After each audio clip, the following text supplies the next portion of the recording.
Which dog owners among us haven't wondered about our pets? What are they thinking? Do they like me? Oh God, are they judging me?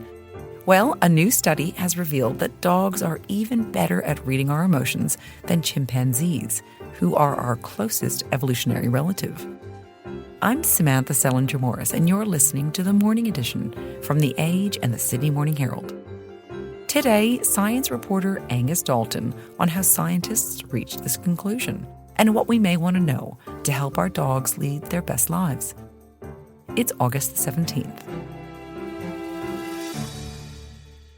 Angus, welcome back to the podcast. Thanks for having me, Sam. Okay, let's dig in because scientists in Hungary and Mexico, they conducted a brain scanning study of dogs' brains, and their findings were just published last week in the journal iScience. So tell us, what have they discovered?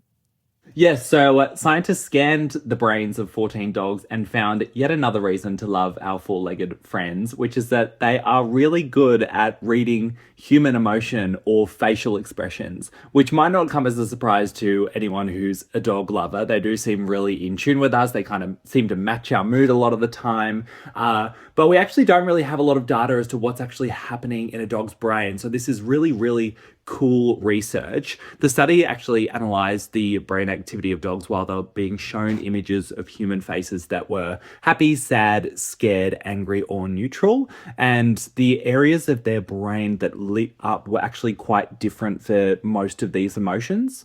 So like I said, we sort of knew that they react uniquely to happiness and excitement, and they also make decisions based on that. So there was one study that showed, like, if you have two boxes next to each other and a human reacts excited and happy towards one box and neutrally towards another, the dog will prefer the box that you've acted happily towards. And other studies have shown that dogs actually respond better to facial expressions when they are expressed by people who are the same gender as their primary caregiver, which sort of seems to indicate that they start to learn more about their owners and sort of tune into them on sort of this emotional level and learn how to read them even better.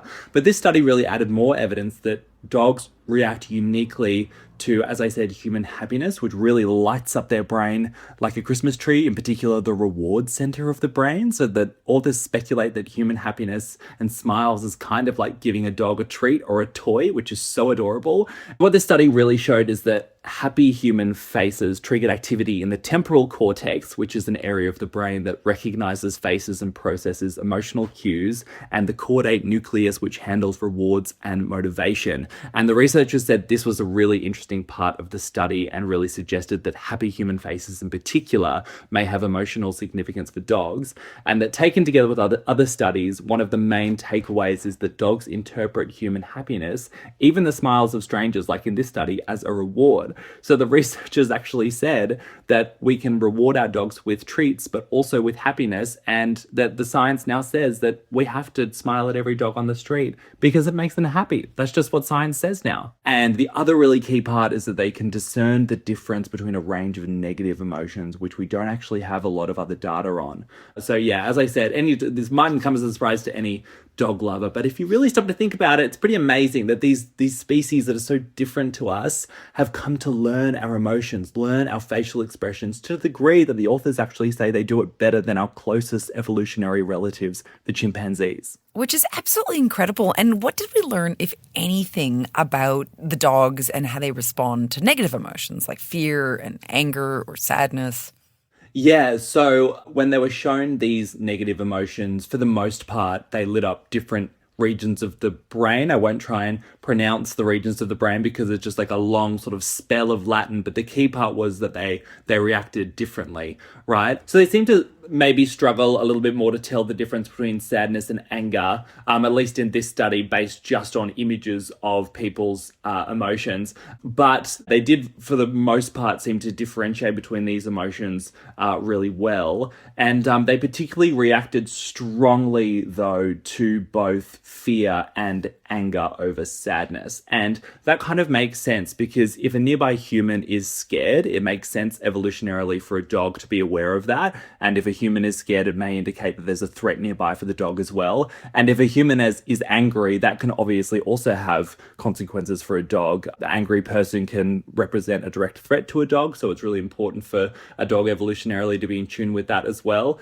Sadness is not as strong sort of reactions in the brain, but a lot of people have this experience when they're sad, the dog comes up to them and sort of gives them the puppy dog eye and sort of snuggle up. So maybe we need more research into that. And it's important to remember as well, the dogs were only being showed images, and dogs tune into so much more of that in the real world. They are driven by things like tone of voice, your body language, and particularly smell. Dogs, where we live in a visual world, dogs live in a smell world. So there's other research showing they really pick up on things like the odor of fear and the odor of anxiety. So we are missing those sensory pieces in this study, but what it is indicating is on a brain level, they really seem to know what we're feeling as well as thinking. After the break, they painstakingly trained these dogs to sit still in a sphinx position in an MRI machine with their little jaws sort of sitting on a chin rest.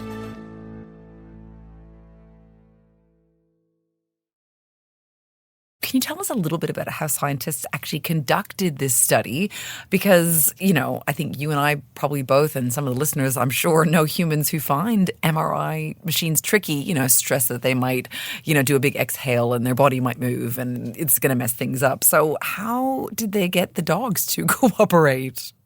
This part is so cool. So the researchers basically just stalked local dog parks and looked out for dogs that seemed calm and well trained, approached the owners and then asked if they'd be willing to be part of this study, basically. So they recruited, about 14 dogs, like I said. Most of them were border collies. There was a Labrador, a mutt, and a couple of golden retrievers in there. And then over the course of several days and 20 training sessions, they painstakingly trained these dogs to sit still in a sphinx position in an MRI machine with their little jaws sort of sitting on a chin rest. And they were obviously rewarded copiously with treats and play for staying still. And they built up from just 5 seconds to a full 3 minutes. And it's pretty extraordinary because if the dogs moved more than 3 millimeters during any one scan, it would have rendered that data unusable. So it sort of goes to show why this data is so rare. It takes a lot of patience and time training these animals to stay still while they're awake in an MRI machine.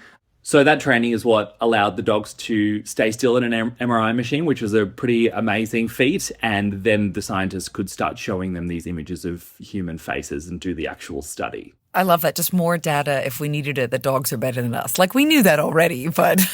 I know, but it's nice to see it spelled out on a brain scan. Exactly. And I wanted to ask you about something that Dr. Tiffany Howell, she's a senior research fellow at La Trobe University, what she told you. She wasn't involved in this study, but she had a really interesting, I thought, interpretation of it, which was about, that we actually can't read our dogs sometimes as well as they can read us. So tell us, I guess, what she told you about what we think dogs are feeling. Like, we think they feel guilty, right, when they get that sheepish look and they've destroyed a shoe or something, but we're not, right, are we, Angus?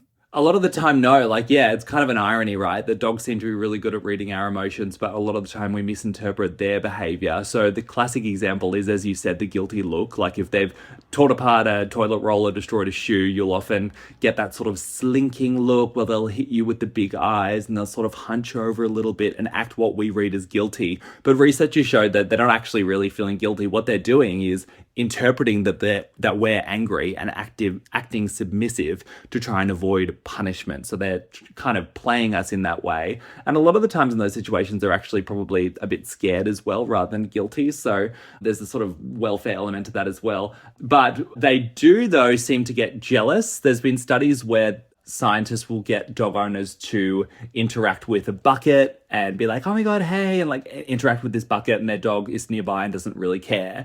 But if you replace that bucket with another dog, suddenly that dog is straining and trying to get over there and being like, why are you paying attention to something that's not me? Again, this kind of makes sense evolutionarily. Like, dog owners are their source of food and safety and comfort. So if you see another animal moving in on that and maybe trying to capitalize on your owner, then it's evolutionarily expedient that you try and get back in there and try and outcompete that dog for cuteness and make sure that your owner is looking after you. And the one other thing I thought was really funny was one of the researchers sent me a link to a video of this study where they were testing what's called the Lassie effect, which is the idea that dogs will rescue us when we are in strife, right? And there are lots of anecdotal stories about this, dogs traveling for miles to alert the town that a child has fallen into a ditch or something like that.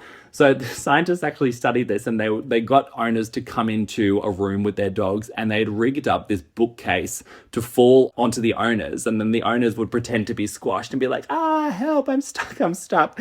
And for most of the time, the dogs could not give a flying Fido if their owners were crushed under the bookcase and in distress. They would just keep roaming around the room and looking for treats. So kind of disproved the Lassie effect in that way. So, it shows that not all of our dogs have that amazing rescue gene in them, clearly. Oh my God. Well, that's a bit reassuring, because then maybe dogs aren't better than us. Maybe that boosts my self-esteem a bit there, Angus.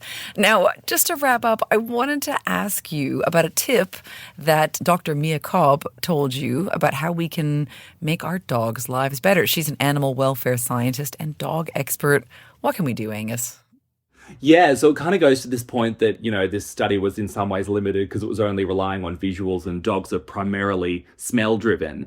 And what you can really do to make your dog's life better is to realize they live in that smell-driven world and slow down on the walks and let them sniff.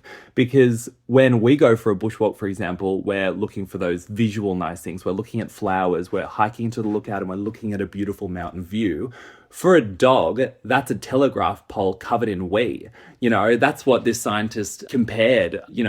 Being able to smell a really funky patch of grass is to a dog a beautiful, stunning view, because they just get so much cool information from that patch of grass. So a lot of the time people are trying to get their steps up and jogging, and maybe that's okay. But what you can do is just maybe for one walk a day, really slow down, let your dog sniff. And research shows that dogs that are allowed to sniff on their walks are much happier, their brains are healthier, and they feel a lot safer and calmer at home as well. So it's really worth doing. That is super sweet, Angus. I do have one actually last question.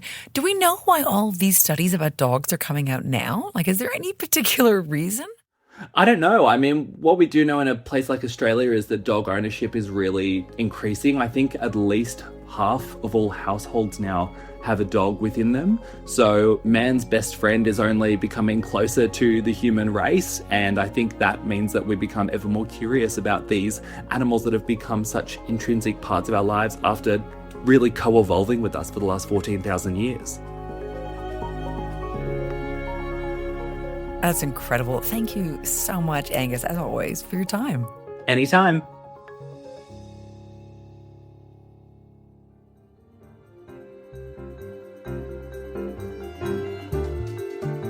Today's episode was produced by Josh Towers. Our executive producer is Tammy Mills, and our podcasts are overseen by Lisa Muxworthy and Tom McKendrick. If you like our show, follow The Morning Edition and leave a review for us on Apple or Spotify. Thanks for listening.